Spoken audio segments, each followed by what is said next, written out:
สบายดีเนาะซีที่ติดตามปลูกของมูระบบน้ำหยศเนาะวันนี้สิมาบอกเคล็ดลับวิธีสละลูกของมูเนาะที่เราบ่ต้องมาตอนมาเลือกเนาะมันมีวิธีง่ายๆวิทยาศาสตร์เนาะที่ว่าค้นพบเอง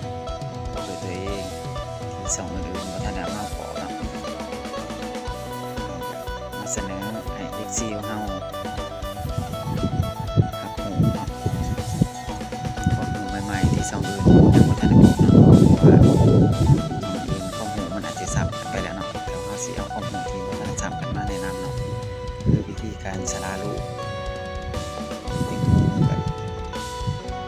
ไปจับอยู่ข้อ8ข้อ9ข้อ10ข้อ11 12เนาะวิธีของเราก็คือยอดแตงโมเนาะที่มันออกมาจากเนาะที่เราตอนแล้วเนาะเราตอนแล้วมันแตกออกมาเรานับข้อมันเนาะข้อที่6ที่7นับออกจากข้อมันเนาะจากต้นมันที่มันแตกออกมาฮอดข้อที่7ถือว่ามันดอกมันสิอยู่ข้อใดก็สร้างเนาะบ่ต้องนับดอกมันหมากมันเนาะคือว่ายอดมันยาวออกมาฮอดข้อที่7เฮาก็ใส่เลยใส่ปุ๋ยสูตร15เนาะเพื่อเฮ็ดให้เพิ่นสละลูกเนาะดอกเพิ่นก็สิหล่นหน่วยเพิ่นก็สิหล่นเนาะใส่ปุ๋ยสิได้หลายกว่าที่เคยใส่เนาะสมมุติเราเคยใส่5โลเนาะใส่6โล7โลมันสิเพราะว่าเราสิหยุดใส่เด้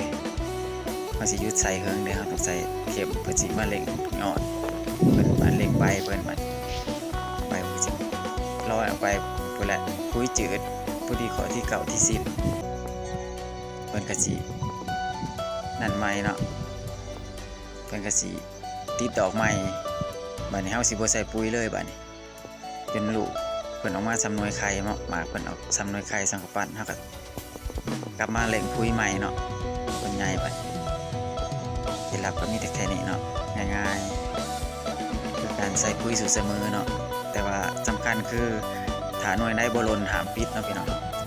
ถ้าหน่วยใดยังคือมันสมบูรณ์แฮงมันสิใหญ่กว่าฮอดหน่วยที่เฮาจงเนาะหน่วยที่เฮาข้อ8ข้อ9นี่มันใหญ่ซ้ำเลยเนาะข้อ3ก็ใหญ่เนาะตามทดลองมาเนาะ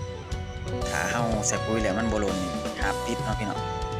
มันสิสมบูรณ์สิใหญ่แฮงเนาะหน่วยกว่านี้เนาะขอบใจหลายคักจุ่มนี่หลายคัก2